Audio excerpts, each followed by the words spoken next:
ద్వారక శ్రీకృష్ణుడి పవిత్ర నగరం. భాగవతం ప్రకారం శ్రీకృష్ణుడు మధుర విడిచి సముద్ర తీరంలో ద్వారక అనే అద్భుత నగరాన్ని నిర్మించాడు. కానీ ఒకరోజు ఆ నగరం సముద్రంలో మునిగిపోయిందని పురాణాలు చెబుతాయి. అది కేవలం కథ లేక నిజమా? 2001లో భారత సముద్ర పరిశోధకులు national institute of oceanography team Gujarat Dwarka తీరంలో సముద్రంలో రాళ్ల గోడలు, వీధులు, స్తంభాలు కనుగొన్నారు. అవి క్రీస్తు పూర్వం 7500 సంవత్సరాల నాటి అవశేషాలని చెబుతున్నారు. అంటే మన మహాభారత కాలానికి కూడా ముందుగా ఆ నగరం ఉండి ఉండొచ్చని అర్థం. అక్కడ కనిపించిన నిర్మాణాలు సమాంతరంగా ఉన్నాయి. అంటే అవి సహజంగా కాకుండా మానవ నిర్మాణం అని శాస్త్రవేత్తలు నమ్ముతున్నారు. ఇంకా ఆశ్చర్యం ఏమిటంటే అక్కడ నుండి తీసిన మట్టిలో శంఖాలు, పాత పరికరాలు, ముద్రలు లభించాయి. ఇవి అన్నీ కూడా ఒక పెద్ద పురాతన నాగరికతని సూచిస్తాయి.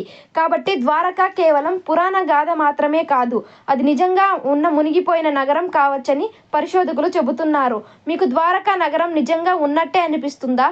కమెంట్స్లో చెప్పండి. ఇలాంటి మరిన్ని మిస్టరీ ఫ్యాక్ట్స్ కోసం ఇన్క్రెడిబుల్ ఫ్యాక్ట్స్ ఛానల్ను సబ్స్క్రైబ్ చేసుకోండి.